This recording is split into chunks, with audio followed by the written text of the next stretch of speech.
ज्योतिष के अनुसार कभी किस्मत के भरोसे मत रहना, क्योंकि किस्मत कभी ताजी नहीं होती। किस्मत सदा बासी होती है और बासी चीज शुभ नहीं होती है। इसलिए व्यक्ति को कभी किस्मत के भरोसे नहीं कोई कार्य प्रारंभ करना चाहिए। किस्मत का विचार ही नहीं आना चाहिए। यदि संदेह भी आ रहा है तो वो भी गलत है। एक ज्योतिष में आता है, वास्तु में भी आता है, और साइकोलॉजिस्ट जो होते हैं उन्होंने एक बहुत बड़ा सूत्र दिया है। किसी कार्य को प्रारंभ करते समय तुम्हारे मन में सबसे पहले क्या भाव आया,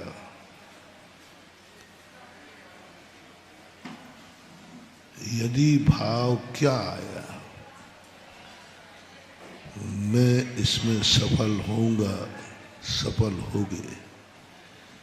विकल्प आया मैं फेल होऊंगा तो फेल होगे। विकल्प आया क्या पता पास होऊंगा या, तो समझ लेना आप दुविधा में ही रहेंगे। पहले क्षण का प्रथम दृष्टि शुद्ध दृष्टि, द्वितीय दृष्टि विकल्प दृष्टि, तृतीय दृष्टि कृद्ध दृष्टि, प्रथम दृष्टि शुद्ध दृष्टि।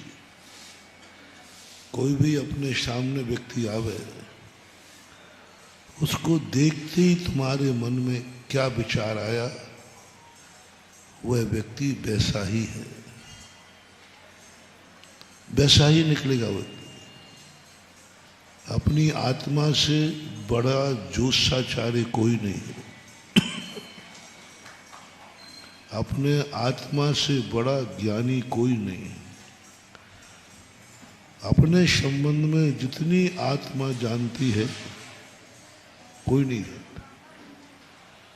हर चीज का इसको पता रहता है क्या होने वाला है क्या नहीं। हम क्या होता है अपनी आत्मा की केयर नहीं करते, अपनी आत्मा की आवाज नहीं सुनते, अपने आत्मा को कभी भी तवज्जो नहीं देते। और दुनिया का कितना भी कुछ भी हो जाए, अंत में तुम्हारा साथ तुम्हारी आत्मा ही देगी, कोई साथ नहीं। और उसी की आवाज हम सुनते नहीं। किसी भी समय कोई भी कार्य करते समय कैसा भी व्यक्ति तुम्हारे सामने आ जाए, तुम्हारे मन में पहला विचार क्या आया था उस व्यक्ति को देख करके, उस कार्य को करते समय क्या भाव है। मंदिर में आते ही भगवान को देखते हुए तुम्हारा क्या विचार आया, गुरु को नमोस्तु करते समय क्या विचार आया, हाथ में माला ले ली पहला विचार क्या आया, गाड़ी स्टार्ट की है तुमने पहला विचार क्या आया। किसी भी कार्य करने के लिए सबसे पहला विचार पकड़ो, और पहला विचार बहुत छोटा होता है, बहुत कम समय का होता है। उसको यदि अपन ने कैच करना सीख लिया,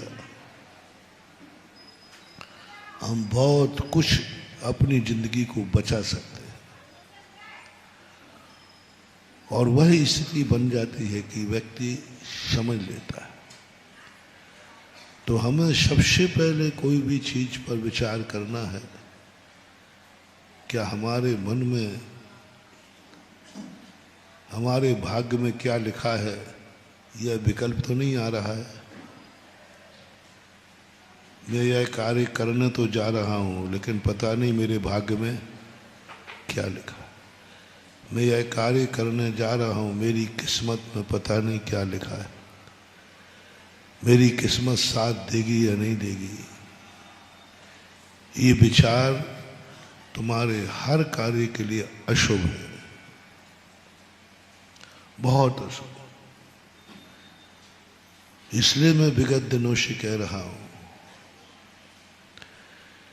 कि अपनी किस्मत में अतीत में तुमने क्या कमाया भूल जाओ। अतीत में तुम क्या थे भूल जाओ।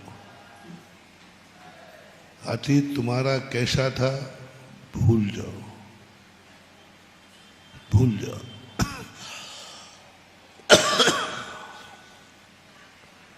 और उस संबंध में अपना उपयोग हटा लीजिए।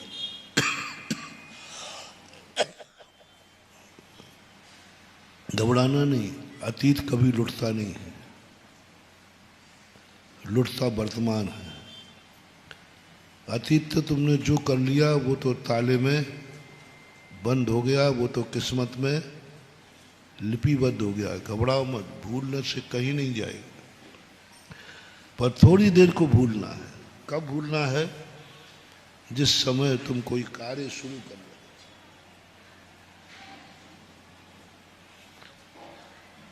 तुम व्रत ले रहे हो, चाहे भली दीक्षा भी ले रहे हो। दीक्षा लेते समय ये भाव आ गया कि मेरी किस्मत में क्या लिखा है पता नहीं, मैं ये दीक्षा पाल पाऊंगा या नहीं, पता नहीं मेरी किस्मत में है कि नहीं। सब खत्म।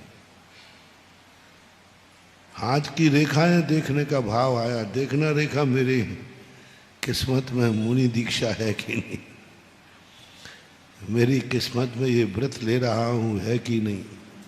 सब खत्म। बहुत बड़ा हमारा डाउनफॉल हो जाता है, हमारी शक्तियां त्रोहित हो जाती है। हम बनना भी चाहें तो नहीं बन पाएंगे, क्योंकि हमारी किस्मत में क्या लिखा है। यानी तुम अतीत की जिंदगी से वर्तमान की जिंदगी चलाना चाह रहे हो। अतीत के किए हुए कृत्य पर अपनी जिंदगी चला रहे हो। और मैं 2 दिन पहले कह चुका हूं, ऐसे लोग बिगड़े रईस कहलाते हैं, बिगड़े रईस कहलाते हैं। और इन बिगड़े रईसों की क्या दुर्दशा होती है ये तो आप लोग हमसे ज्यादा जानते हैं। और इसी के लगा हुआ एक मोटिवेशन और है, कभी अपने बाप की, अपने पूर्वजों की संपत्ति पर कभी नियत मत डालना, उससे जिंदगी जीने का भाव मत लाना। कभी ये परिणाम नहीं करना कि मेरे बाप के पास कितनी संपत्ति है, वो सब मेरी तो है। वह संपत्ति सब मेरी तो है, मेरे लिए तो मिलना है। मैं बारिश हूं ना। कभी भूल कर ये परिणाम अपने दिमाग में मत लाना। पिता की संपत्ति को ये मत कहना ये तो मेरी है, मुझे ही मिलना है। मैं तो एक बहुत अच्छे पिता के यहाँ जन्मा हूँ, करोड़ों अरबों की जायदाद है, जमीन है। ये सारा परिणाम हमारी जिंदगी की विनाशकारी है, अमंगल है। तुम कभी किसी कार्य में सफल नहीं होगे, तुम कभी 2 रुपया भी नहीं कमा पाओगे, क्योंकि तुम्हें अपनी बाप की वसीयत का अहंकार है। तुम अपने पिता की वसीयत को अपना मानते हो, ये दोष तुम्हारे में है। यह दोष तुम्हारी जिंदगी को खत्म कर देगा।